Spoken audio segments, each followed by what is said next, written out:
Good evening, council, administration, and guests online. Welcome to the first council meeting of 2022.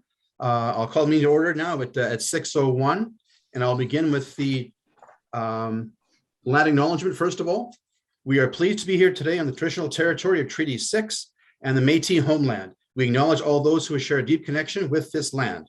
The city of Beaumont respects the histories, languages, and cultures of all the Canada's First Peoples, whether they be of First Nation, Métis, or Inuit descent, and appreciates that their presence continues to enrich Canada's vibrant communities. We're all treaty people. The peace treaties bind us all. Before I go on to the next item of agenda, one quick announcement. Happy birthday to Councillor Sam Munkoff-Swain. So just get that off the table right off the get-go. So happy birthday, Sam. And hope you had a great day, and we'll have a great council meeting because it's your birthday and everything's gonna go just tickety-boo smooth today on this Zoom meeting of 2022. So with that, I'll move on to item number 2, the adoption of the agenda. Administration, are there any amendments to the agenda we need to be discussing before I move for a motion to adopt the agenda, please? Thank you, Mayor. Administration does not have any suggestions for changing the agenda. However, I did want to make note that the presentation for the outgoing councillors for past service has been rescheduled to the January 25th, 2022 council meeting. Right, I do appreciate that. So that is off the agenda. Is there a motion from council to accept the agenda as presented? Now we're doing Zoom again, so I have to make sure I watch for hands going up and that sort of thing. So I apologize if I missed somebody. Councillor McCook. I move that we accept the January 11th agenda be adopted as presented. Thank you very much. Any discussion on the motion? Seeing none, I will ask for the vote. And Ms. Winter, all I'm seeing with the adoption on the screen, all I'm seeing is the right-hand side is a column of people, not everybody. So let me just count the votes here. Sorry, guys, I have to count the votes individually here. I don't see everybody on my screen at once. And that carries unanimously. Thank you very much. Okay, I have my full screen back again. So, all right. Item number 3 is the consent agenda. On the consent agenda this evening are several items. That 5A council budget meeting of December 1st, 2nd, 3rd, and 7th of 2021 be on the consent agenda. Item 5B, regular council meeting December 14th, 2021. 7A, public board and committee appointments, library board and so on. Sorry, my agenda does not print fully on the side, so I can't spell the whole item on, but it's 7A, which is, here it is, library board, subdivision and development appeal board, recreation, parks and culture advisory committee. And 7B, Edmonton Metropolitan Region Board, governance and human resources committee. 7C, implementation of tax recovery process. Sorry, second page now. And 10A, Alberta Regional Rail in, let me see here, sorry. Alberta Regional Rail in the Calgary-Edmonton Corridor support letter request. Discussion on the motion for the consent agenda. 1 second, I see a hand go up here. Okay, thank you.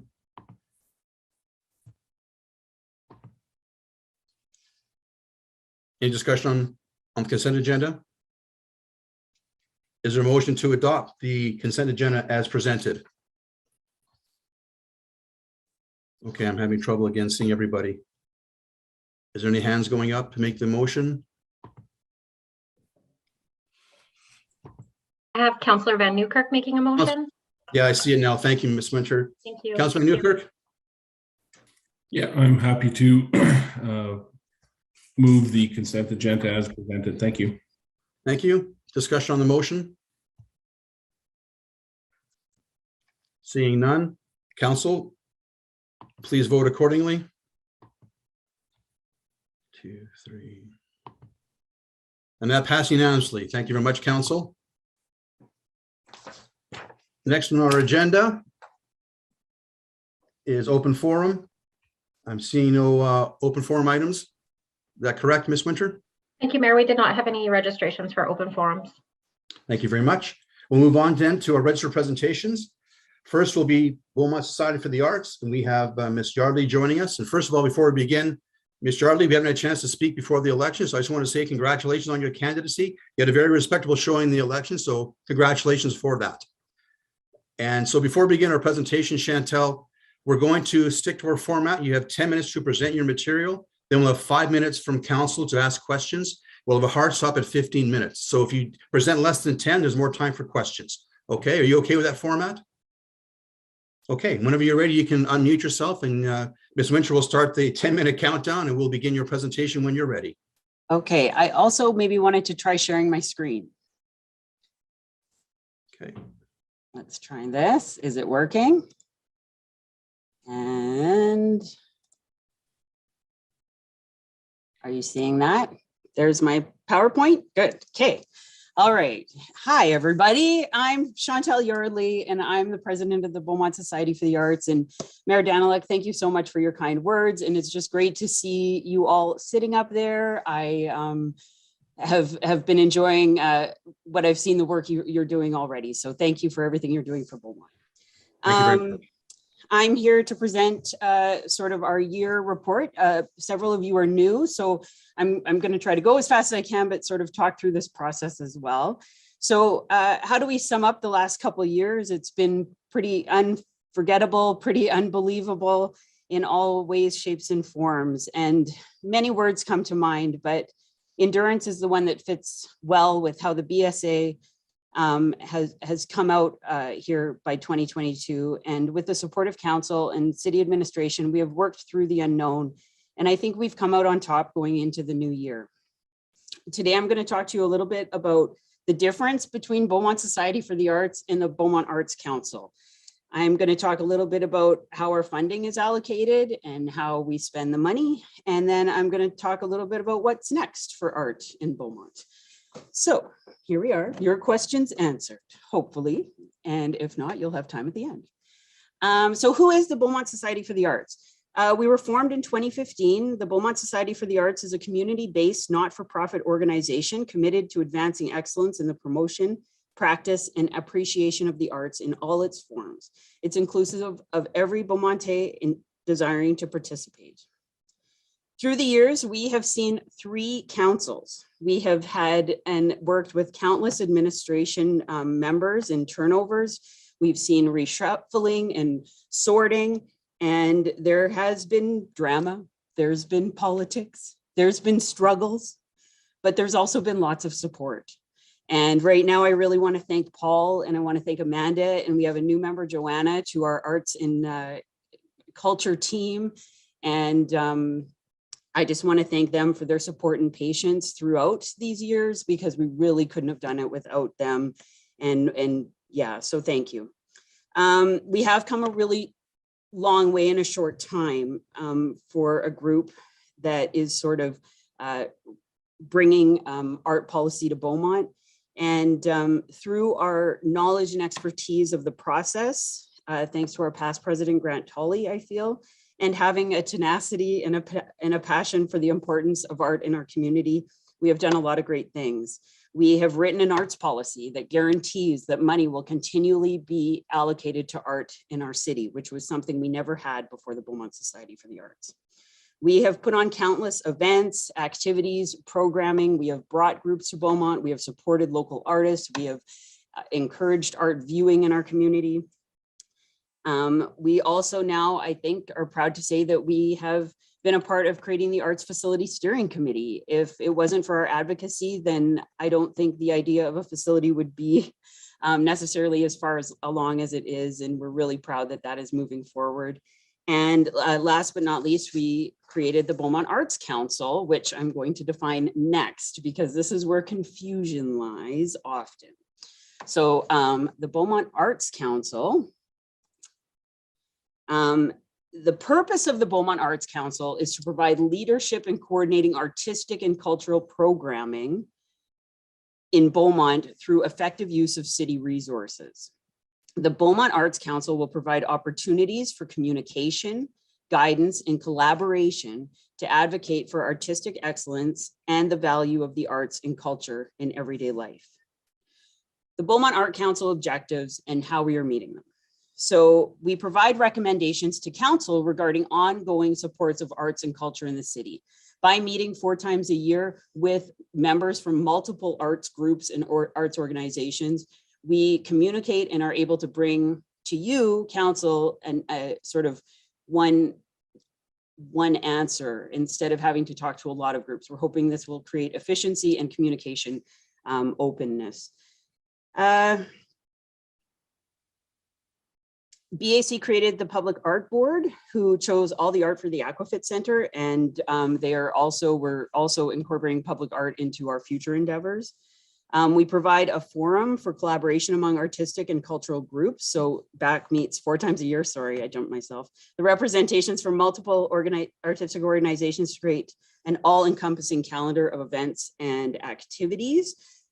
Something like this would be nice. Maybe if I was in person, I would have brought something like this. A nice little calendar would be great for Beaumont in the future. That's something that the BAC is working towards, that encompasses all the events that are happening in the city. And we also recommend allocation of arts and cultural funds using the current council approved funding model.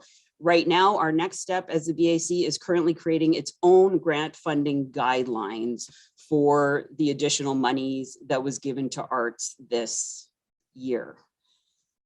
Okay, I'm going to keep moving. I know we're going to probably have questions.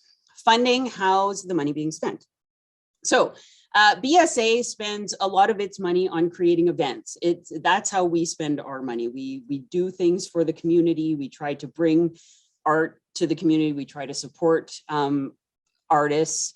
But some of the other things, some of those things that we've done is we've ran arts conferences every year. And I'll remind you to mark your calendar, but we have our next one coming up February 19th. We are a supporter of the BBRF. I know the city is as well. We also have some skin in the game. We like to support the BBRF to be able to host more things for youth and also support some female artist initiatives. Farmers market are entertainment. So if you've been and seen the Plein Air guitarist, that is thanks to the BSA. Yochella in both summers, the last 2 years. We've had performances in the park on Wednesdays. Some of that has been the Citadel Theater, Atomic Improv, as well as local artists and musicians. Arlo Maverick was in 2020. I kind of put both in because I didn't really get an official presentation in 2020. So we also supported the Artists Association of Beaumont with some workshops that they brought out, especially during COVID and the pandemic. They were sort of door drop packages for people. Supporting the Culture Days at the library. We also always have our flagship event, a Christmas concert. And last year we provided community caroling when Christmas concerts weren't really allowed. We had Ice on White come last year and chip ice in front of the city offices there for a week. And one of the things that we're really getting interested in and proud of is scholarships and awards that we would like to be able to give out to more artists. And one of the more recent ones was a scholarship for some artists to continue their art education this year. Budget. This is kind of, so we've got sort of a new budget request. You've already approved that budget, but I just thought I'd talk about what that kind of will look like for the two groups. So the Beaumont Society for the Arts will get its usual allocated $50,000. That's what we've gotten every year since we sort of signed the contract with the city. And through that, we will do very similar programming. We plan to run very similar events. And but we're also trying to streamline a little bit and really solidify, kind of in conjunction with the BAC, a nice calendar of really strong events that we can just sort of be behind, that people can expect from us. And then we can start working at other things as well and putting our energy, instead of continually trying to kind of reinvent these activities throughout the year. We look forward though to bringing touring artists. That's one of our favorite things. It's really for volunteers, it's an easy way, is these artist groups are touring, and it's an easy way for us to fund them and bring it in. And we aren't the artists necessarily, but we're bringing quality art to Beaumont. And I think that's something we always like to look into. And especially in COVID times, it's something that artists are looking to do more and more often. Again, scholarships and sponsorships. And community arts support. Hold on, I just want to make sure I'm not forgetting anything.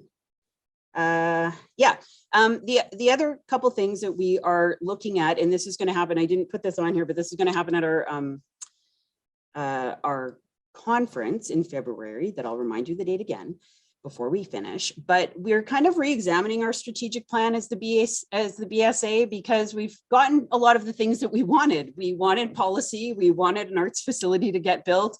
A lot of those things seem to be sort of rolling along, and now the BSA needs to sort of refocus our energy and how we can make things the best, while still continuing advocacy and proving our importance to the city in conjunction with the facility as well.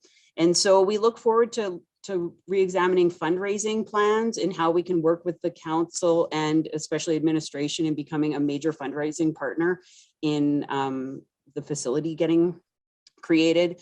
Again, events, scholarships. We really want to keep working on public art and bringing that to the forefront of our advocacy and making sure that we can get more art everywhere. And artistic direction. I have a feeling someone's going to cut me off right away. Creating grant funding guidelines is for the BAC for this year. And then again, looking at public art funding and making sure that the funding that is allocated to public art based on capital project funding is still coming towards public art as a separate sort of budget line. And what's next? Exciting things for the future of art in Beaumont. We have ongoing advocacy. We have efficiency because our communication is going so well. Public art, events, arts facilities, community grants, so much exciting things for a time that seems sort of scary and hopeless, but we are just moving right along. So thank you and for your time and support. I don't know how much time that was. I can't see a clock. So thank you. And let me know if there's anything else. I think that's everything. Okay, Chantel, I do appreciate that. It was actually about 12 minutes, but I wanted to give you a little more time to wrap up. I knew you were getting close. So I just give a little latitude there as a courtesy. I'm sure you appreciate that. So council, we've got 3 or 4 minutes for questions for Chantel. So if you have questions, please raise your hand and you will have the floor, and we'll try and keep things to that 15-minute cap if we can, just to keep things rolling along this evening. So Councillor Miller, your hand is first up. You have the floor, and then followed by Councillor McCook. Okay, thanks, Chantel. It was really good to hear you explain all of that. One thing that stood out for me is I've never heard of the Artists Association of Beaumont. So that's really interesting. So can you just elaborate on how you guys, what exactly is this association and how do you work with them? The Artists Association of Beaumont is actually one of the longest running associations in our community. I believe they've been around for almost 40 years. It could be more than that. It could be almost like 60. I feel like it's a ridiculous amount of time. And they are just artists. They are exactly that. They are a group of artists that have been running for all that time. I don't know a lot about their organization. Okay. Laurel is their president, and she sits on both the BAC and the BSA. And so she's sort of our arm to them. And yeah, they support artists. They have a show every winter, sort of November-ish, kind of Christmas winter show. And I think that's about all I can say about them right now. Like, okay, so that being said, like the art that they're producing or the artists that they're utilizing, is that the avenue you are those where you chose the artwork for, say, the Aquafit, or how did you choose? So the art pieces? For Aquafit was done by a committee, and people had to submit ideas. And so some of those people were from the Artists Association of Beaumont, but some of them were not. And so it's definitely like a place that we go to and say, hey, you know, we're looking for art, we're looking for artists. But oftentimes when you're commissioning any sort of art, you're usually sort of putting it up to a competition. And not just kind of letting anyone pick, unless it's something. Totally. Yeah. So it's definitely, they're a great group, and we hope to work with them and continue to work with them in the future. Perfect. Oh, thanks so much for explaining that. I just wasn't 100% aware. So thank you so much. They're mostly artists just wanting to do their art. I would say that, and they've organized to be able to share their art in the best way possible. Perfect. Thank you so much. Thank you. Councilor McCook, Catherine, you have the floor. Thank you, Mayor Daniluk, and thanks for your presentation, Champel. Just help me understand a little bit. So is it different people who run BSA versus BAC? So I am the president for the BSA. Jeremy Cornell is the chair for the BAC. The Beaumont Arts Council is a bit different than the BSA in its organizational running. Councillor Barnhart sits on it. It's an extension of council. So it's not really like anyone's in charge or, running it. It's actually run mostly by administration. We have somebody who helps organize a little bit of that sort of planning. And then Jeremy is the chair. And then together we all look at the stuff and are coming together and trying to define ourselves. It's a really interesting time as we are trying to sort of navigate who we all are while we're trying to make this all happen. So yeah, we appreciate the patience as well, because yeah. Awesome. So so BAC is more of like a leadership type of governing type of body? Yeah, Correct. it's an arm of council and it's also sort of an arm of the BSA. Okay. Because the BSA has to approve people who enter it. Like it's a very interesting relationship. If I can be candid, I would say that when the BSA was founded and we created the policy for art funding, the problem came up that where is this money going to go? Now, BSA doesn't really want the responsibility of how all that money either. We like our little pot that we get to do what we want to, and we look forward to working towards the facility and all. That's what we wanted to do. Now all this money is happening and it's great, but we needed something else to sort of manage that pot. And that's what I would say the BAC is. It's just a matter of us still figuring out how we're going to manage that pot. Okay. Awesome. So that was kind of my next question was for income streams and stuff like that. So the money mainly goes to BAC and then they divvy it kind of to BSA. Am I understanding that correctly? Kind of, but not really. Okay. We're hoping to organize this a little bit. The money all comes to BSA, actually. Okay, it all goes to BSA. We get the big check, but we're not responsible for it all. We get our pot. That's sort of a budget line. BSA gets $50,000 every year until we prove that maybe we don't deserve it or something like that. I don't know. It's kind of like there's budget lines for a couple organizations. BBRF has one, BSA.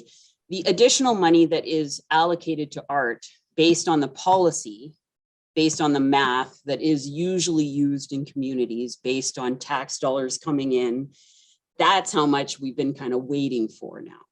That's what happened this year because we kind of gave council and administration some time. We said, you don't have to give it all to us now, but this is kind of what's owed to art every year. It was a big chunk that they weren't used to giving. So right. We said, we're going to give you some time. Fine. Like, let's just build. And so this was kind of the first year that big allocation of funds was, I think, due. And, because of everything going on and, we are all volunteers. It's quite a challenging task to try now to figure out how we're spending that money. And then, there's lots of people there. So that's kind of the next step. Joanna and the BAC, we've got a small group, a sort of, again, another little off branch of volunteers who are going to look at that funding model and try to figure out our best funding model and how we're going to go. And some of that might include grant offering. Again, we were talking about grant offering, but I think there's also room for, more budget lines to more maybe cultural groups or not-for-profit organizations that have, such as the Artists Association of Beaumont, who has proven themselves. But yes, sorry. It's okay. At that point, Thanks, we're well past 20 minutes, so I'm going to cut her off at that point. Courtesy is there, but we got to move on our agenda and stay on track. So thank you, Chantel, for your presentation. And we'll move on to Mr. Cormel shortly here if he's ready to go. Thank you. Email me any questions. We can get together and talk anytime. Thank you, everyone, always. Jeremy, are you almost ready to go there? Okay. Yeah, same format, Jeremy. We're going to have 10 minutes for your presentation. I do apologize. There's not a clock you can see. So if you do see my face, I'll try to give you a 1 minute. If you look at that and give you kind of a 1 minute warning, if you say, and then 5 minutes for questions. Okay. So when you're ready, We'll begin your 10 minutes, and thank you for coming to council. We look forward to your presentation. So begin when you're ready. All right. Well, thank you very much. And thank you to the mayor and members of council for this opportunity to give my annual update on the Beaumont Blues and Roots Festival. Because some of you are new and haven't had the great pleasure of my annual presentations, I will cover a little bit of our history and some updated stats and a bit about how we've been managing the past couple years during the COVID experience. I'll try to go through this quickly. So just some high level stuff here, the benefits of community festivals. Festivals and events like ours, they have a huge impact on the community, as we all know, contributing to the quality of life, strengthening communities, and providing unique experiences. This is why we started the event back in 2008, was to focus people on Beaumont, to bring people to our community, and to create a destination here in Beaumont. We started small, and originally we were a promotions committee event at the time. And then in 2012, as the festival grew beyond the scope for administration and the promotions committee, we did branch off and become our own independent registered society in Alberta, and that provides us with more independence and accountability. But the focus is still on creating a destination here in Beaumont. When we look at the impacts of an event like the Beaumont Blues and Roots Festival, we have to look at both the direct impacts and the indirect, as well as the socio-economic impacts. So when we talk about the impacts like that, it's important to look at all these things as well as the dollars and cents. You know, the social capital includes the networking, the connections, the coming together of community members that an event like this provides. It promotes inclusion, connection, a sense of pride for our community, and it provides support for the community as a whole. One of the best things about hosting our event is seeing groups of friends and families who meet up every year at the BBRF and share the common ground for a couple days each year. And there's been friendships formed that continue after 14 years. We're also at a point where there's kids who grew up coming to the festival with their families are now adults buying their own tickets and coming with friends. Many of them have moved out of Beaumont and they still return once a year for our event, which is pretty cool to see. Of course, we do want to look at the dollars and cents. So this is a number we're extremely proud of. The estimated economic impact of our festival over the last 14 years for the community of Beaumont is conservatively estimated at about $6.25 million, which is huge. As I said, we're very proud of this. That's a conservative estimate based on the revenue that we generate, as well as revenue that is generated in the community during our event and throughout the year. It includes not only money spent at the festival, but money spent in the community during the festival weekend. That money goes to places like restaurants. We've spoken to a number of local restaurants who tell us that that is one of their busiest weekends of the summer, and they have to prepare for it now in advance. Liquor stores and breweries, we have Sea Change here in town that we support, as well as we buy all of our products locally. Airbnbs, this is one that we just learned about last year, that there's a number of Airbnbs in Beaumont that are all booked up a year in advance for the festival weekend. And can you imagine what it would be like if we had a hotel in this town? Local community volunteer organizations, home-based businesses, local suppliers, and the city of Beaumont itself.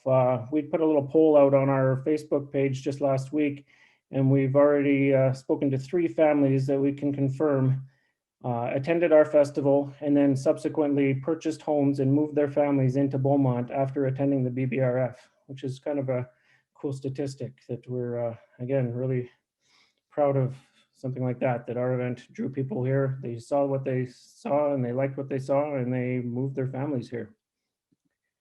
So this year, 2021 was our 14-year anniversary. Over those 14 years, we've brought in over 400 acts from across Canada to perform at our festival. Over 1,350 volunteer shifts have been worked, which works out to about 50,000 volunteer hours, including our team, who puts in hundreds and hundreds of hours every year. Over 25,000 visitors from outside of Beaumont who've visited our city.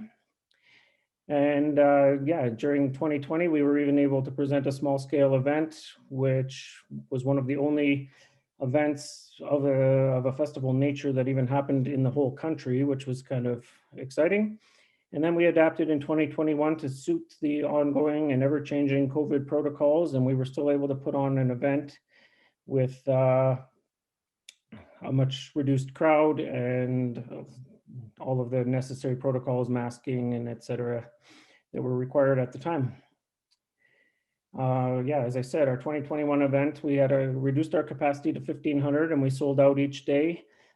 We've focused on equitable support for female identifying Indigenous acts and male performers, which is a big focus for us to be one of the leaders in the festival industry who are making that a priority and a focus, and not, really providing equitable opportunities for all these different groups.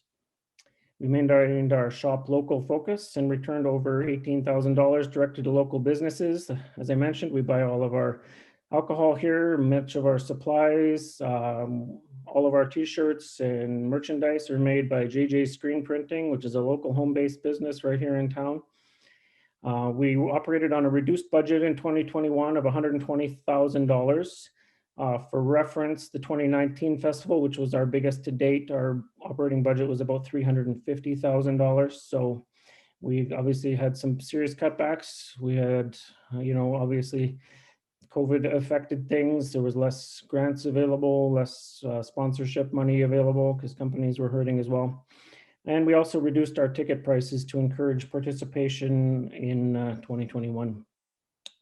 At the end of the day, we did recover our costs with enough left over to host our volunteer appreciation event at Halloween and come out in the black, and going into 2022 with pretty much a clean slate, ready to start over again. Our plans for 2022 are to return to some post-COVID growth, not back to the levels we were at in 2019, which was our hugest festival, but to go back to a kind of a 2017, 2018 level and slowly regrow the festival. We still don't know what COVID is going to look like in June. So, we're anticipating there's still going to be some restrictions and requirements and things like the REP program, et cetera. We're looking at a budget level of approximately $200,000 to $240,000 for our expenses for 2022. We will continue to be diligent in regards to the protocols and be leaders in that area. We are excited to have new team members to broaden our skill set on our BBRF planning committee. We're up to, I think, 15 members now. It's also really exciting that we have membership on our planning committee from Leduc, Edmonton, Sylvan Lake, and Rocky Mountain House. And not that we've recruited in those areas, but we've had people who were part of our team that have moved for work and other reasons, and their dedication and passion for this event and this community has kept them wanting to stay on board. And with the, with Zoom and that sort of thing, we're able to continue to include them in our planning and have them help out with our events. So that's pretty cool.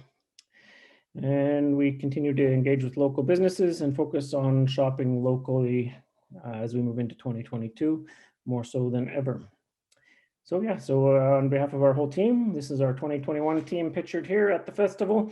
We all wish to extend our, our thanks to the ongoing support. The City of Beaumont provides not only some significant financial supports, but also the use of Four Seasons Park and the stage and a number of other resources that the city provides for us. So thank you very much. Thank you, Jeremy. Appreciate your presentation. At this point, are there any questions from council for our presenter? I'm just watching the screen here. I finally got my screen working properly and see you all at the same time. Makes it so much easier. Appreciate your patience with that. I'm seeing no questions from our council. Jeremy, again, thank you for your presentation. We look forward to seeing your financial report when it's available, and hopefully we'll see you sometime in the year 2022. Good. Thank you all very much. Thanks for coming, Jeremy. Appreciate that. All right, with that, we'll go on to the next item of business, which is now into 7 business items. And our first item is 7D, the mid-size city mayor's caucus membership fee and advocacy letter. Ms. Bujega, are you presenting on this topic, I believe? Yes, thank you, Mr. Mayor. So Mayor Daniluk and Council, can you hear me? Great. So I'm Sandy Bajaya, and I'm the Director of Legal and Legislative Services. It's my pleasure to bring this report to you tonight. This report is in front of you for two reasons. It's to provide Council with an update on the activities of the Mid-Sized Cities Mayor's Caucus, as well as to seek Council's consideration of providing the Mid-Sized Cities Mayor's Caucus with a membership fee and a letter of advocacy, adding the city of Beaumont's name to the letter. So I'll just give you a little bit of information about this group. So Mid-Sized Cities Mayor's Caucus, MCMC for short, is comprised of approximately 22 cities and towns from across the province, collectively representing just over 1.3 million Albertans. This excludes Edmonton and Calgary. The purpose of the entity is to share best practices that create solutions to respond to matters of common interest and to advocate for the needs of Alberta's mid-sized municipalities. The City of Beaumont has participated in conversations through the CAO and through the mayor, who represents the city in this group. Although the MCMC started as an informal sort of grassroots group, over time, the entity is becoming more formalized. At present, they are working on developing a terms of reference that will articulate their governance framework, advocacy practices, committee structure, and membership fee. So in light of the membership fee, the group is asking their current members to provide a small membership fee. The money provided will be used to fund all the administrative functions associated with the meetings, organizing, having committees, to help the group offset some of those costs. There will be a financial reporting process at the end of the year, and any unused funds are then returned to the MCMC for redistribution as they need. The amount that they are requesting is $2,000. This fee could be absorbed through our existing budget, and providing this membership fee helps solidify and formalize the City of Beaumont's participation in the group.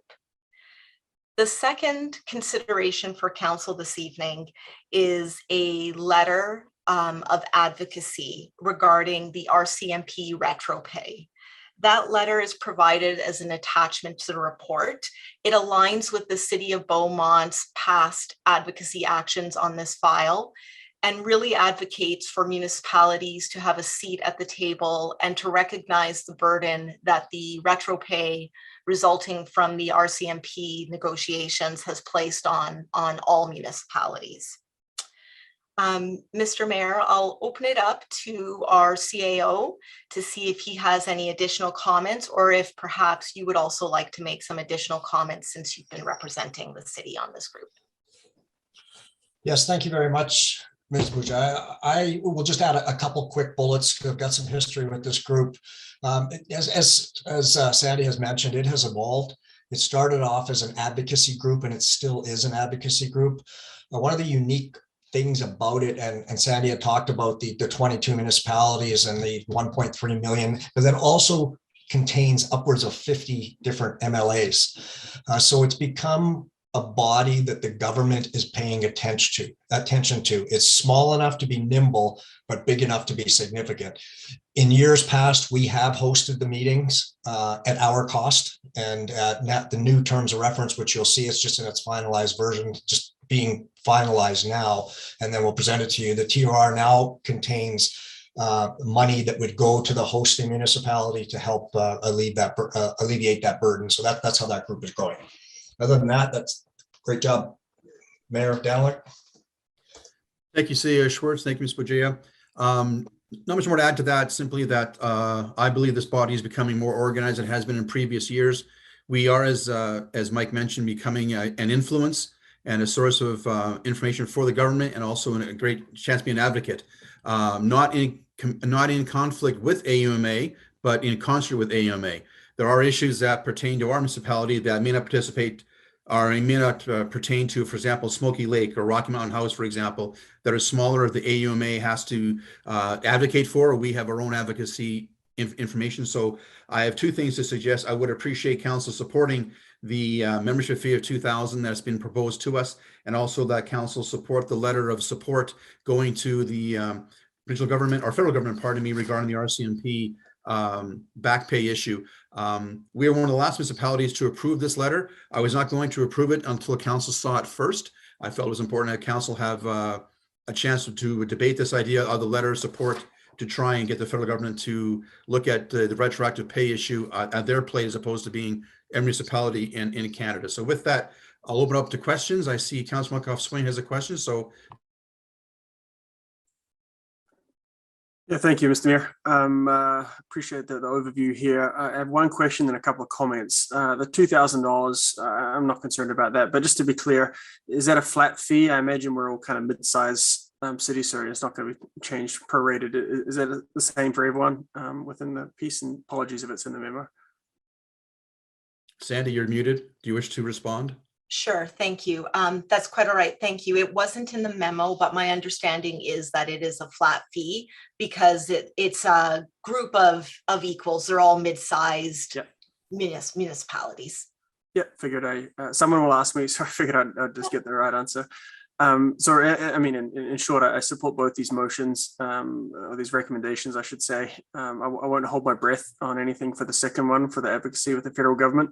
But one of the things I'd like, Mr. Mayor, to bring forward to that table is, you guys are absolutely right in terms of the advocacy there. And Mike touched on the amount of MLAs that are in the room.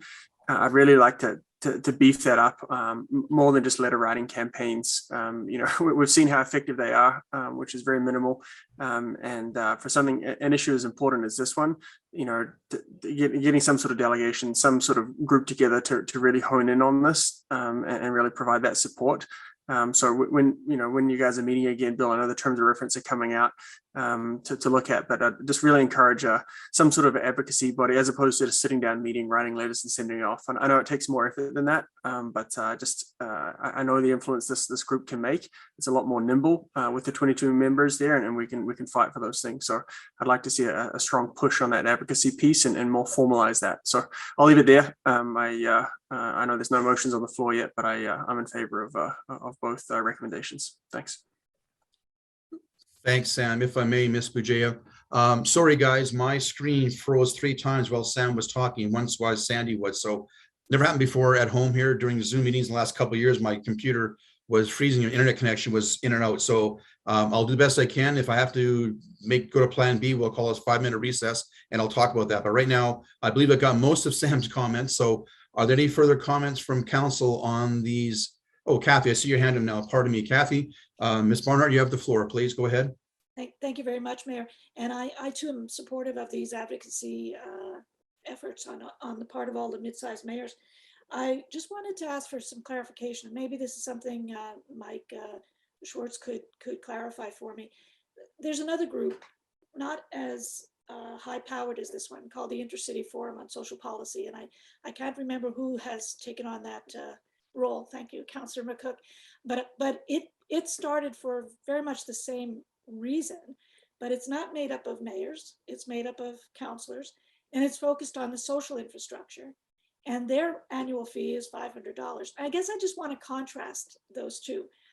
This is about economics, and I know it's about infrastructure, but there's an inequality in my mind about the way these issues get brought forward and advocated on behalf of council. So I'm not opposed to this. I'd just like to see some more equality in terms of the advocacy for social issues as well, and FCSS being one in particular.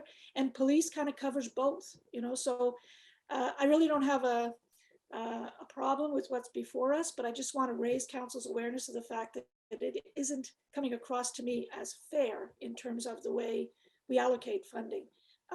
Partly it's because of mayors and MLAs sitting at that table. That's part of it. And I don't have a strategy in mind as to what we can do to fix that, but I know when the Intercity Forum comes forward, they come hand in hand and practically beg for $500. And, you know, this is 2,000, and it represents the same number, if I'm not mistaken, as 21 or 22 municipalities in the province that receive FCSS funding for social issues over and above FCSS issues.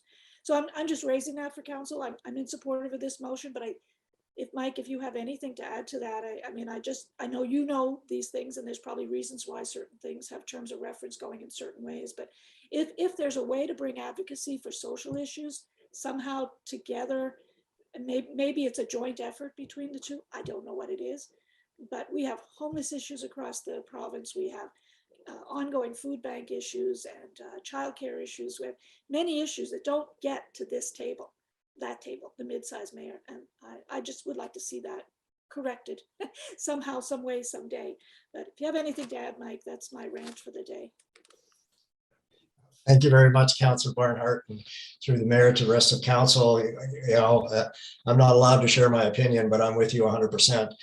Perhaps at the strat planning meeting that we come up with in a couple of weeks, that we commit to developing some strategy to increasing the funding for social, for affordable housing, for homelessness, and that's something that this council I know is pretty dear to your heart. So maybe we can tip the scale. I will attempt a response as well too, as best I can. So on the monetary figure, we probably erred on the high side for the sake of caution at the 2,000 level. So I can't speak to the intercity social policy, committee, as you mentioned moments ago, Kathy. I know from my previous experience on council with you 4 years ago, I don't recall hearing from that group very often in our 4 years on council. So if I may have forgotten a few things, I apologize for that, but perhaps we can help them be more vocal to councils such as ours and get their issues on the table more. Just being an observation, not being critical of the group, just trying to get my head around what you're requesting, and it merits more discussion at a later time, not at this particular time. Councillor McCook, you have your hand up. Yeah, thanks. I was just going to comment that kind of on what Kathy said. I think, and from what Mike said, we, I believe that committee does have a meeting coming up at the end of January. So potentially if we come up with some ideas and stuff at our strategic planning, then perhaps I can bring some of those things forward. And then at that meeting, and we can talk about how we can maybe kind of draw a connection between the two, if that's even possible. Yes, perhaps we can do that at a future discussion of council at some point, maybe COTW possibly or something, but it's on our radar now, which is a good thing between yourself and Councillor Barnhart. Much appreciated. We'll table that for a future discussion. Other discussion or hands up for questions on this particular item, Mid-City City Mayor's Caucus? Seeing no request to speak, I will ask if a motion can be put on the screen if we could. And the first motion is there. Is a member of council willing to make the first motion on the screen? Councillor Miller, you have the floor. Thank you. I move that payment in the amount of $2,000 to the Alberta Mid-Sized Cities Mayor Caucus for the City of Beaumont's 2022 membership be approved. Thank you, Councillor. Council, is there discussion on the motion, please? Seeing none, I will ask for you to vote accordingly, please, on the motion. And that carries unanimously. Thank you, Council. Much appreciated. Is there a council willing to move the second motion on the screen as presented? Oh, the motion went away there for a second. Hang on. Councilman Newkirk, when it comes back, please make the motion. Your hand is up. Thanks, Steve. Go ahead. Yes, I would move that the mayor, on behalf of council, sign the Alberta Mid-Sized Cities Mayor's Caucus Advocacy Letter regarding the downloading of RCMP retroactive pay onto municipalities. Thank you. Thank you, Councillor. Is there discussion on the motion from council, please? Seeing no discussion, council, please vote accordingly. And that also carries unanimously. Thank you, council. Appreciate the support for the Mid-City Mayor's Caucus. And one last comment, I did have a chance to finish up. I did catch some of Stam's comments about the advocacy. I do believe it's more than letter writing. I agree with you with that wholeheartedly. And I'll do my part to make sure Beaumont contributes to the group to advocate in a more vocal, visual way as opposed to just doing letters. I think your point is spot on. Thank you for saying that in the discussion. Thank you very much. The next item for our agenda this evening is 7E. Now, the next three items are motions that are now motions from previous notice of motions that were done at the previous council meeting. And as I sent out some information earlier today, we weren't doing things wrong in the past. We weren't quite doing things quite exactly right. So with Ms. Bujaya's assistance and Ms. Winter's assistance, we're streamlining our processes. And the intent of these motions here are for council to ascertain the motion presented by each councillor and then determine for themselves if the motion warrants administrative time to produce the report, if council sees value in the report, those kind of issues. We want to try and stay away if we can from actually debating the merits of the report that could come from the motion if it were to be passed. So a little different process for us. So there will be some growing pains. So we'll do our very best to get through this in a new way of doing things. So with having said that, Councilor Van Nieuwkerk, your motion will be on the screen here in a moment, please. I'll ask you to present your motion and then we'll have a discussion on it, please. Whenever you're ready, Steve, please proceed. Yeah, thank you, Mayor Daniluk. I'll just start by reading the motion that I put forward. The motion read that by the end of the first quarter of 2022, administration provide a report on the city's high-intensity residential fire HRF requirements, including options, implications, and considerations for achieving the less than 10-minute response time 90% of the time in the city. So just to speak to that briefly, and I'll keep it brief, the issue at hand is that Beaumont Fire Services is not consistently able to respond to structural fires within 10 minutes of receiving the call. This could directly affect residents and also results in new homes having to meet all HRF requirements under the building code. This increases cost to builders, which will ultimately be passed on to consumers. This work is work that needs to be done by our city administration. We need to improve here. By supporting this motion, you're acknowledging that as council, this work is very important to our community and needs to be completed on a known timeline, which is why I've suggested the end of the first quarter of 2022. Looking for your support tonight to move this motion forward. Thank you. Thank you, Councillor. I agree with what you've suggested here, and I'm fully prepared to support the motion when it comes to a vote. I think it's a good motion, and it does merit the use of administration time to bring this report forward to council. Are there any other councillors wishing to have a question, Mr. Van Nieuwkerk, on his motion? Seeing none, I will call for the question then. Please vote, council, accordingly on the motion before you. And I'm looking for one more vote to come up. 1, 2, 3, 4, 5, 6. Motion carries unanimously. Thank you, council. Thank you, Councilor Van Nieuwkerk, for this motion. The next order of business is item 7F. Councilor Miller, this is your notice of motion. It is now a motion for this evening's consideration. So when it's presented on the screen, please proceed with your motion. Thank you, Mayor Daniluk. My motion is that by the end of January 2022, administration provide a report that explains the rationale for the light times and ice fishing signage placement at Don Sparrow Lake, and that the report include any possible options for expanding the current skating surface at the lake and providing more picnic tables. The background for this motion is it comes from some inquiries from residents regarding the light times. I think they are currently being turned off at 8 o'clock.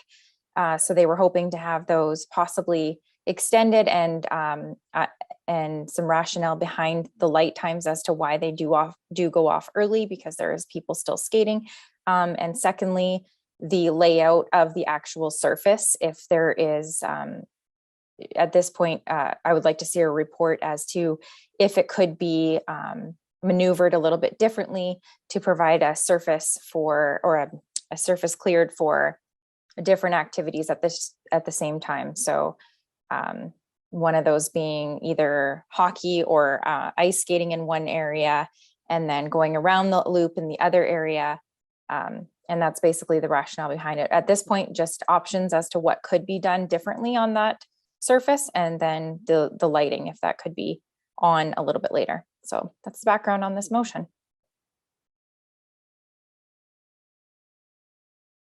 Thank you, Councilor Miller. Appreciate that very much. Are there any questions from council on this particular motion? Councilor Monkoff-Sween, you have the floor, Sam. Yeah, thanks. And thanks, Councillor Miller, for bringing this forward. The question I have is this is very specific to, to Don Sparrow Lake. And I think you've heard as well as others around some of the questions around some of the other ice surfaces in the community. I'm just curious on why just Don Sparrow Lake, and maybe it's for a separate time. Maybe this is for a larger discussion. But the other ice facility surfaces that we have here, whether it be the boarded rinks or the pop-up rinks, I've got a lot of questions around that. So I'm just curious on your thoughts on, do we keep it this narrow, or do we try to pull this out and give admin a bit more time to come back and provide a larger report for all the different ice surfaces and how we operate those in the winter? I guess I'm just wondering, what are you asking? Are you asking why I'm asking about the lights for Don Sparrow? Why I'm asking about the surface, or what in particular? Yeah, no, so I get it. I would love to know the answer to all these questions here regarding the light timing, signage, all that sort of stuff. My curiosity is around it's not just this one area that residents are asking us about when it comes to ice surfaces. So I'm just curious on your thoughts on a broader motion that looks at it, and maybe we just approve this one and submit a subsequent one later. I just curious if you thought about some of the other ice services.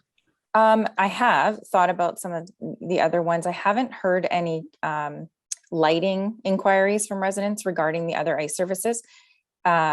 I don't know the actual timing of when the other ones are turned off. I'm assuming they're later, because I know quite a few kids that frequent those outdoor rinks well past 8 o'clock.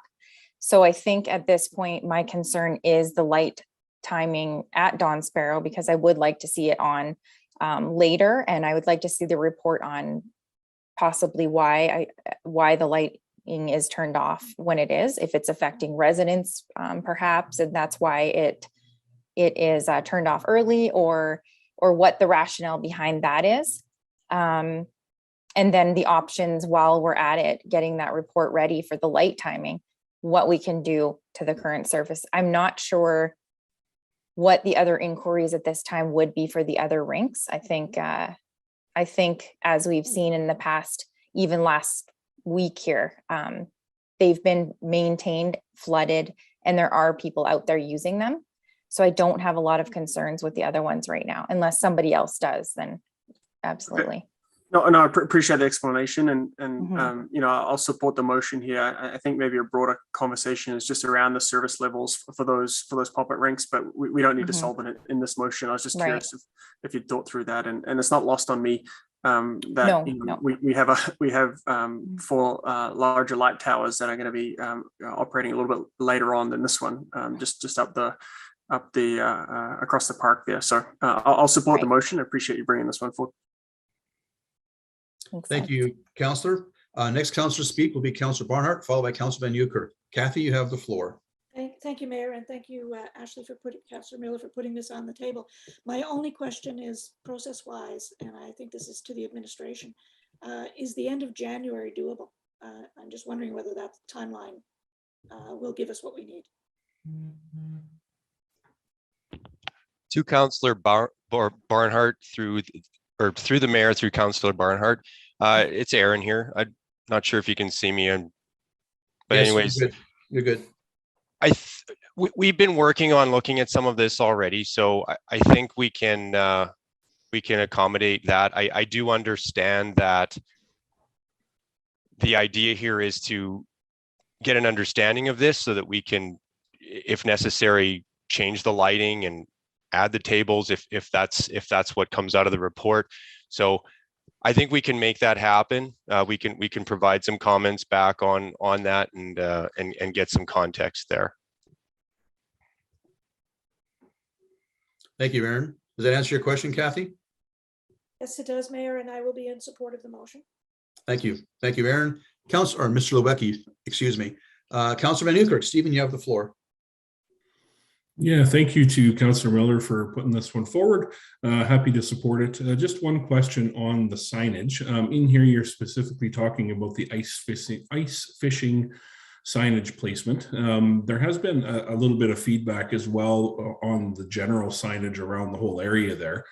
So I understand the ice fishing signage placement and why you've put it here, but similar to Councillor Monkoff-Swain's comments earlier, I think that, you know, the signage more broadly probably needs a look. But for tonight, I'm happy to support this. Thank you, Ashley. Thank you, Councillor. Ms. Thanks, Miller, any Steve. comment? Oh, just Yeah, I think when I had wrote this, and forgive me, it was back before the whole break that I brought this forward. So I'm trying to bring myself back up to speed. But I believe the thought process behind the ice fishing signage was for safety reasons, because we don't want people, if we are going to say reallocate the surface and have people skating in different areas, just for safety reasons, let's be cautious of where people are allowed to ice fish and allowed to skate, the different boundaries there. So at this point, like I said, just a basic report overview, what's going on there, what can we do differently to accommodate residents, and that's it. Thank you, Councillor Miller.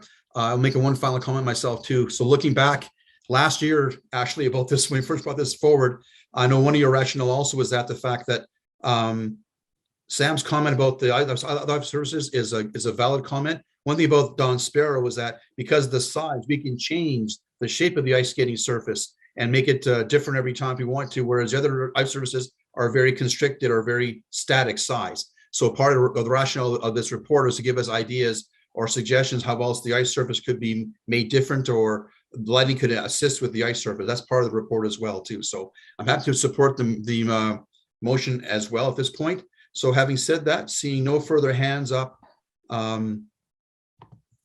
to speak to the motion, I will call for the vote, please. Council, please vote accordingly. And I think I'm seeing a unanimously carried. Thank you very much, Council. Appreciate that. The next notice of motion is my own, which I'll wait till that comes up on the screen.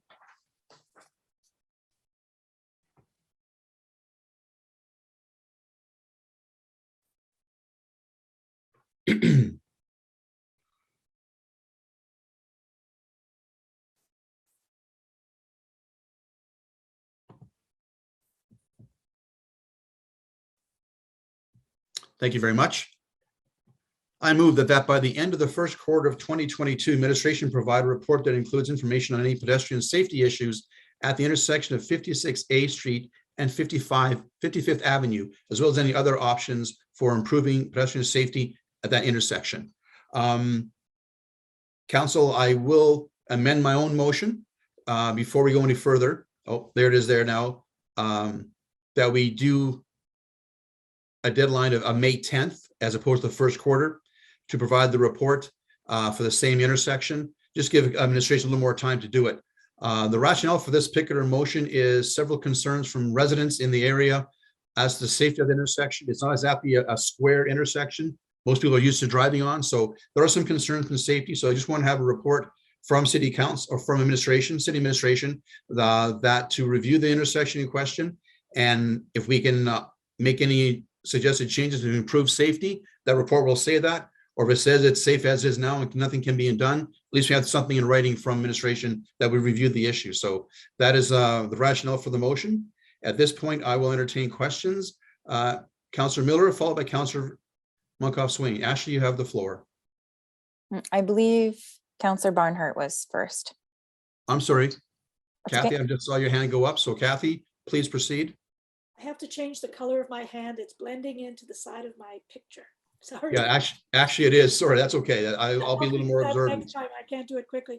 So sorry about that. It's a quick clarification. The package that was sent out had 50th Avenue, and I'm sure that it's 55th Avenue that we're talking about. At least I think That's correct. I did mention 55th when I read it. So yeah, that was a typo, probably on my part when I sent it in to be looked at. So I was Just watch typing as out. fast as I was speaking. So Yeah, it is 55th Avenue. I am in support of this going forward. Thank you. Thank you, Ms. Barnhart. Ashley, you have the floor, please. Thank you, Mayor Daniluk. My question for this motion is, has there been significant feedback from residents and regarding the safety aspect, like what kind of feedback has come? I'm just wondering, I guess, what the difference is between 56A and 55th Avenue as opposed to 56A and Monteley Street. So I'm wondering the difference because to me, 56A and Monteley Street poses far more of a safety problem than 56A and 55th Avenue. So I'm just wondering the rationale behind it.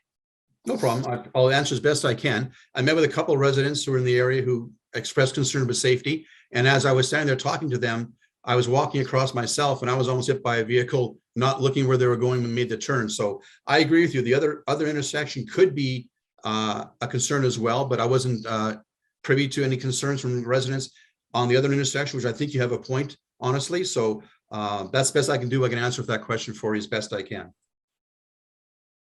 Okay, thank you. Yeah, I was just, that being said, playing on to that, I'm just wondering if we could possibly rope in Monteley Street included in that, just because I know that we had a temporary stop sign there at one point and it was removed. And personally, that was very concerning for me that was implemented and then it was removed.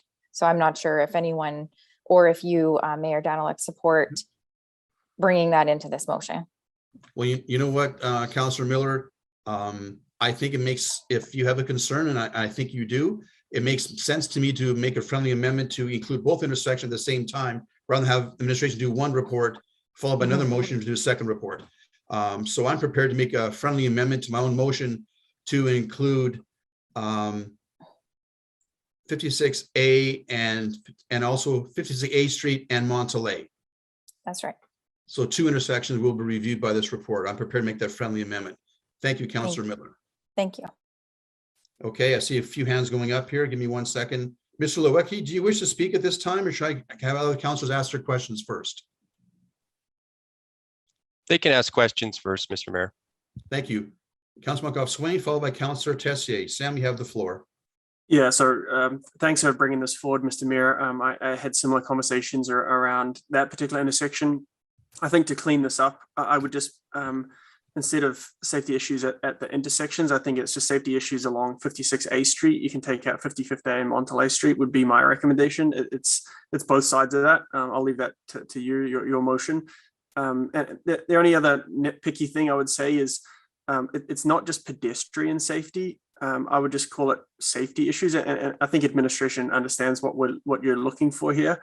But it's not just pedestrians. You know, it's people on bikes. It's car traffic, etc. So I would ask for a friendly amendment to take out pedestrian in front of safety issues and just leave it safety issues along 56A Street. Okay. Having said that, Mr. Lewicki, would you agree with removing the word pedestrian that gives you what you need for your report from your department? Mr. Mayor, I think that's fine. One question that I would raise is if we could amend the date to bring this back to, say, the end of Q2. The reason I ask for that is because it would allow us more time to look at seasonal traffic concerns, because what we see through the winter season and spring runoff and so on versus summer, I think if we could say the end of Q2, it would allow us to further study more like summertime issues, as you say, when you have the bicycles out and different pedestrians out and people drive differently at different times of year. So my only concern would be that if we could give ourselves a little more time to look at varying conditions in that area. Actually, you read my mind. It's my intention to look at the timeline once we had all the questions about the motion itself on the table. But having said that, I will amend my motion again, which I'm happy to do, to allow that by the end of second quarter of 2022, to allow administration more time to look at this as we've changed the motion. And I'm glad we're expanding the scope of the motion. I'm fine with it. And step by step, we'll get through this. So I believe that answers Sam's question. And then have Councillor Tessier followed by Councillor Van Nieuwkerk. And then that's everybody, I think, on this one, except Kat. I'll give Kat a chance later in case she wants to speak too. So Councillor Tessier, you have the floor. Thank you, Mr. Mayor. Yeah, great motion. I think I can add a little bit to Councillor Miller's question. The reason that 55th Avenue was a risk, I guess, to pedestrians along with vehicle safety and bicycles for that matter. When you're heading northwest, I guess it would be on 55th Avenue, and you're going to turn left on 56A Street. It's a curved bend there. Yeah. So they start cutting the corner onto 56A Street, which causes them to be able to not see that oncoming vehicle coming up because of the park signs and the trees. Yeah. So whether you're crossing as a pedestrian or a vehicle entering that intersection coming towards 55th Ave, it causes some concern for that specific area. In saying that, Monterey and 56A Street's also busy, so it'd be good just to take a look at it as a whole. I know previously the city tried that 30 kilometers an hour.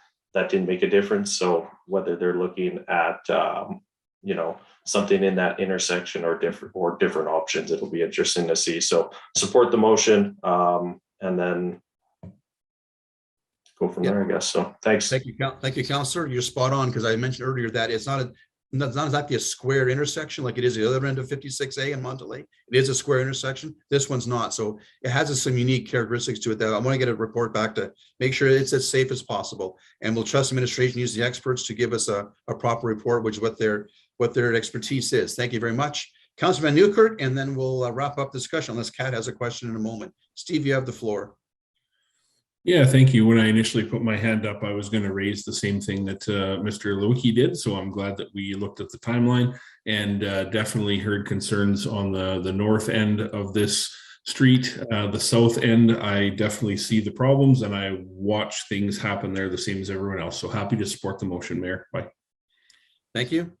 I see Councilor Miller, your hand's back up again. Is that from before or is it a new question? No, sorry. I just had a quick question for Mr. Lewicki. Okay. Was there not already a report last year that was done up regarding 56A in Monteley? Because that's how the whole stop sign started, and whatever happened with that?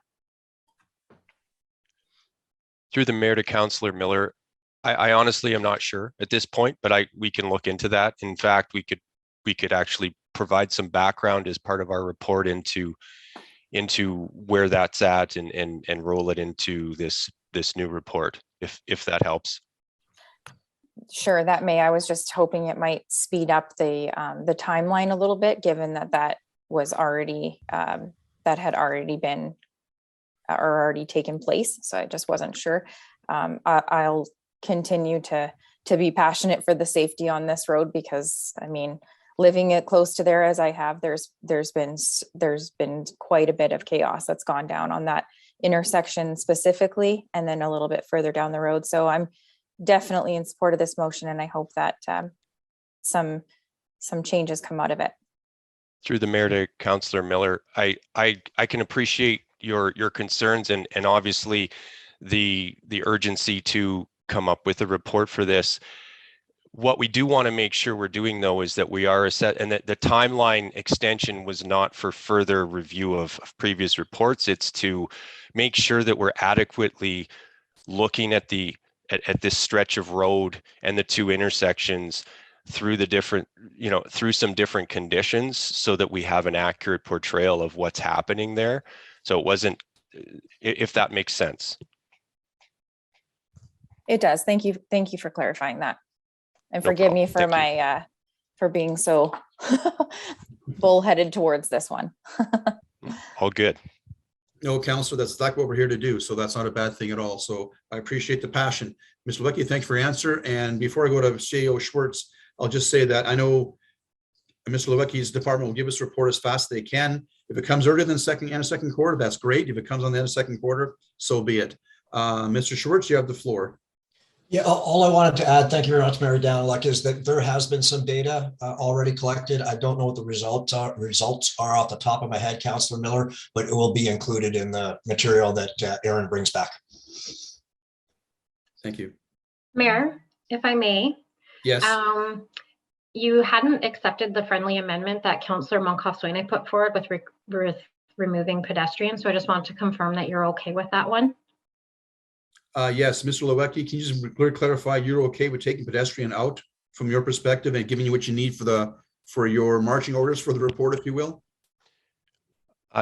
Mr. Mayor, I think taking out pedestrian is fine. I think Okay. we'll look at all aspects of the stretch of road and the intersections and come back with a Okay. report. I'm fine with that. Ms. Winter, Thank you. please take pedestrian out of the last line as well, please. Thank you. And I'm going to read my motion one more time. The revised motion, as you see in front of you, that by the end of second quarter 2022, please, Ms. Winter, if you could add 2022.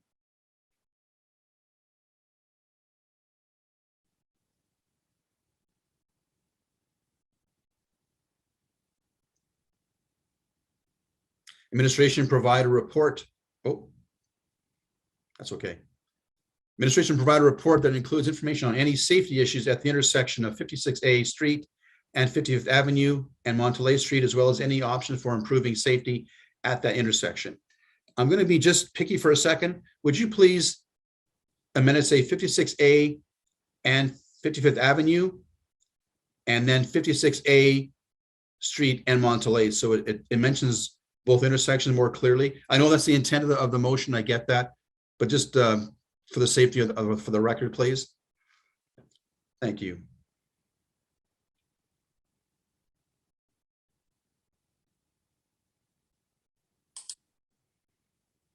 You just need an A on that Monterey too. Yeah.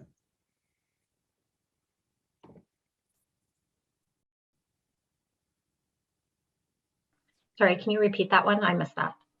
No problem. Just adding an A on Monteley, so it's TAL.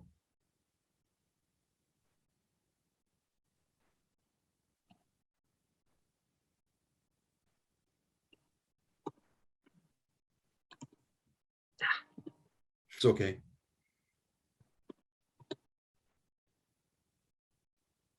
that correct? So Monteley is spelled correctly now, yes. So at the intersection 56A and 55th Avenue and 56A Street and Monteley. So adding another 56A Street in front of the word Monteley, please. To identify both intersections clearly in the motion. Thank you. Mr. Lewicki, do you have a question? Your hand's up. Are you okay? Thank you.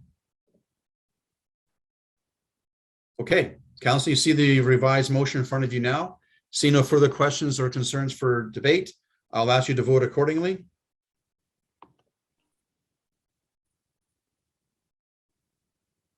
That motion passed unanimously. Thank you, Council. At this point, Council, I'm seeing we're at 7:20. I think we'll take about a 5-minute break, and if we could, and then we'll reconvene at approximately 7:25. Thank you very much.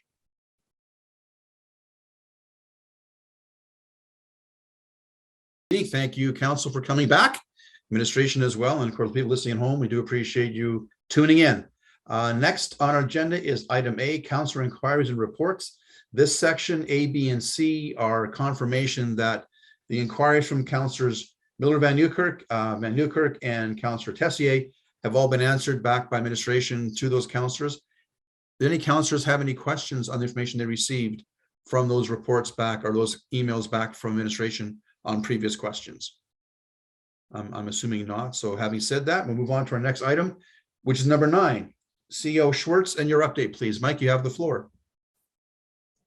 Yes, thank you very much, Mayor Daniluk, and through you to the rest of the council. Just a few quick items. I want to start off by clarifying a statement I made when Sandy presented the MCMC report. And I erroneously stated that we had about 50 MLAs in that group. Well, the MCMC is made up of 22 municipalities with a population of they're either declared a city or over 15,000. And that represents nearly 35 MLAs, which represents 40% of the Legislative Assembly. So the point is still, they're nimble, but they're significant, but I overshot the number here, dangers of shooting from the hip. I wanted to talk very quickly. For one, the City Hall emergency repairs were completed this afternoon. So City Hall will be open tomorrow morning at its regular hours. So thank you to everybody who was patient and who would have showed up and found a locked door for the last day and a half. I want to talk a second about COVID. An interesting article in the Sun this afternoon. It talked about the Edmonton school divisions have reported on day 2, 66 more teachers were absent today, bringing the total of missing the second day of school to 737. I've been told that they have hired some temporary, but not nearly to cover those types of numbers. So far, classes have not been canceled to my knowledge. We currently have 293 active cases in Beaumont. And as I communicated earlier today to council, I was in a meeting with Alberta Health this morning, and they talked about the 5,000 plus numbers that were recorded yesterday in Alberta are likely 10 times that per day because the restrictions to the PCR testing. And my whole point in all of this, and it's a blinding flash of the obvious, is we have really got to buckle down, and everybody does. And the kids went back to school not prepared. They don't have the testing kits. I know personally, my daughter is a teacher, and she called me Sunday night saying, "Dad, I don't know what to do." So I really feel for parents who have kids in school. The other thing I want to say is please be careful out there. Schools are back in service for the first time in several weeks. The weather's warming up. More people are out there. So we've got to be careful. We talked earlier about traffic safety and pedestrian safety and that interaction. So I just urge everybody to be patient, mind those school zones, and everybody gets home safely. That's all I have for an update, Mayor Dallek. Thank you very much.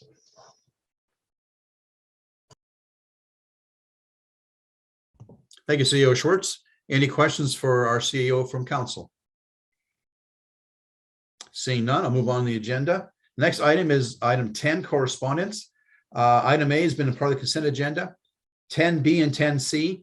Normally, council, we would probably put these on the consent agenda, but I felt they were both very, very interesting and very, very appropriate applications for support for grant funding for these two organizations. So I want to give the council a chance to offer any comments, concerns, questions they may have on either request for us to give a letter of support for their grant application for their in 8 or 10B, the Champ Valley Fundraising Society for an outdoor classroom. I think it's a very interesting, very creative idea. And let's do with that one first. So any questions or comments from council on 10B, Champ Valley's Fundraising Society request letter, outdoor classroom? No. Kathy, this time I do see your hand up in your screen. So Kathy, you have the floor. Please go ahead, Ms. Barnhart. Thank you, Mayor. This one I was anxious to see because I did know that they were working on it. And in fact, I had suggested to them that, getting council support might be a really good idea. From what I can gather, they're looking for a letter of support. They're not asking for any dollars, but I'm open if there's more to it than that, but I don't see it there.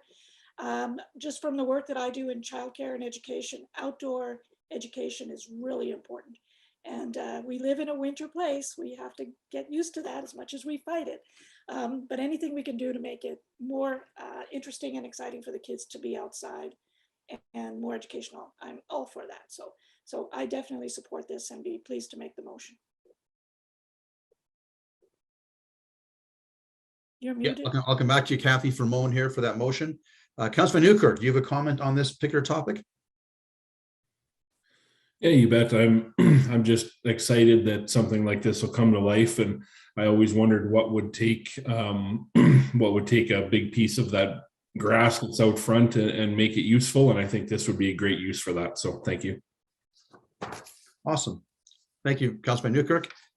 Seeing no further comments from council, I'm also equally thrilled that this group of the Fundraising Society of Champ Valley School is actually looking to do something as creative outdoor classroom.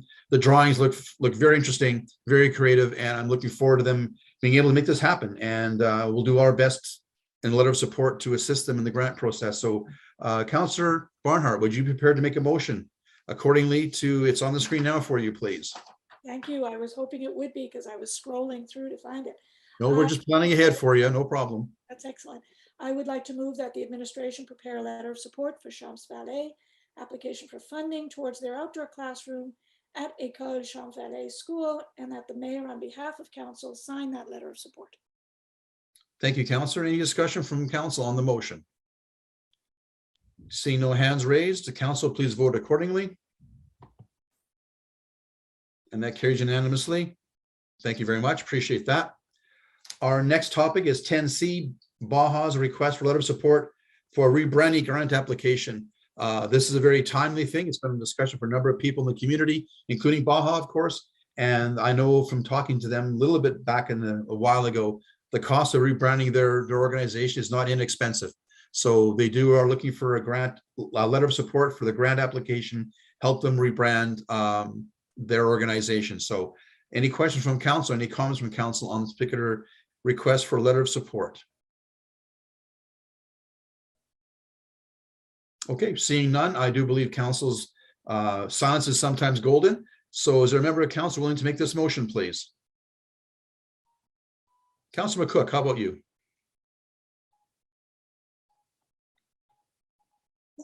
Sure, yep. I move that administration prepare a letter of support for the Beaumont Amateur Hockey Association's application for provincial funding towards a rebranding project, and that the mayor on behalf of council sign the letter of support. Thank you, Councillor. Any discussion on the motion from council, please? Seeing none, I'll call for the vote accordingly. And that motion carries unanimously. Thank you, council. Next on the agenda is number 11, notice of motion. Any notice of motions to be presented this evening to council? I think I've got one, I think. Oh, Councillor Tessier, you have the floor, please. Thank you, Mr. Mayor.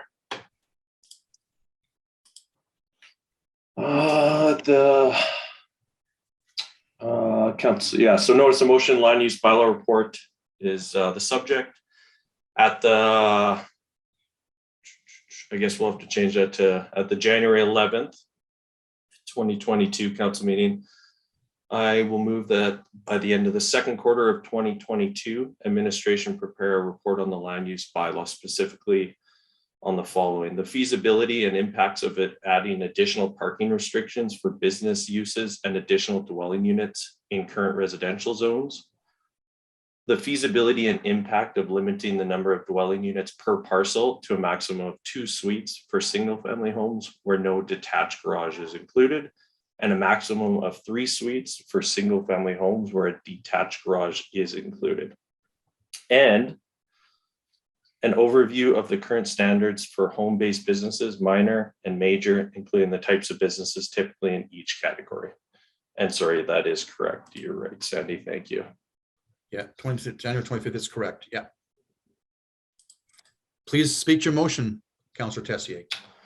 Yeah, this is something I've been really passionate about, and I've worked a lot with administration to get it to this point here. Oh, hang on a second. Sorry, my mistake, Councillor Tessier. Go ahead. Sorry, Mayor, I just wanted to interject procedurally that the time for him to speak to his motion would be at the January 25th council meeting. Tonight, he's just giving the notice. Sorry, Councillor Tessier, my mistake. I was ahead of it by 2 weeks, just trying to get things done, you know.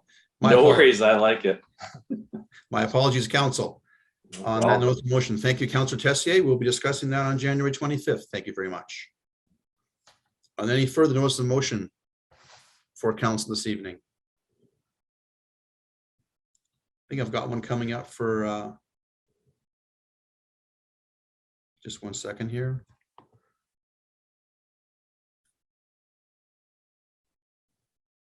Okay, seeing none, we will hang on a second. There we are. Okay, I thought I had my dates mixed up. I appreciate that, Ms. Winter.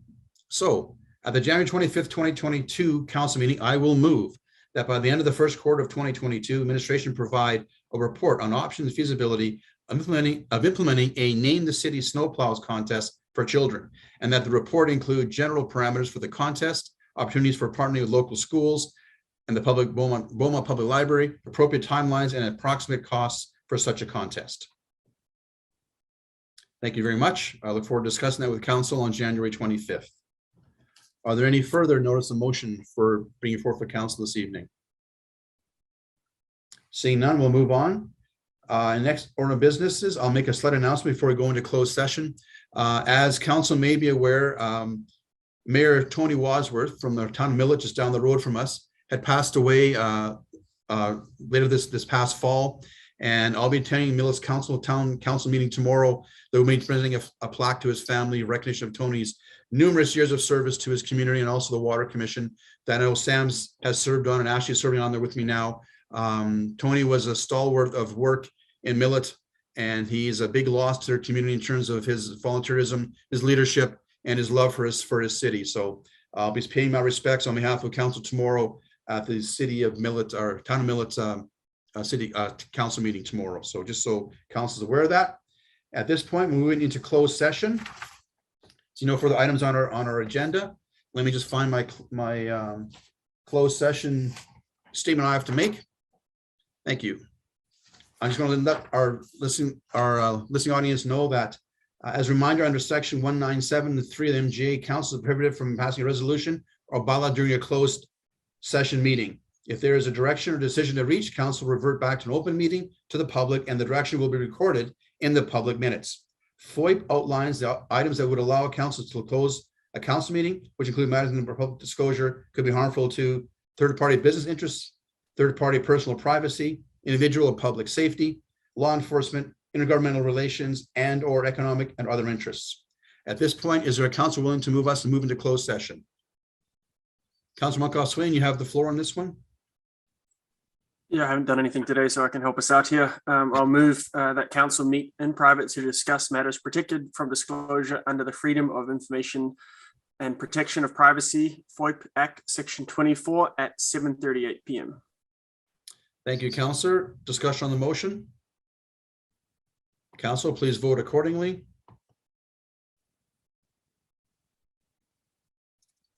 That carries unanimously. I'll declare a 5-minute recess while we reset the room for a closed session. Thank you.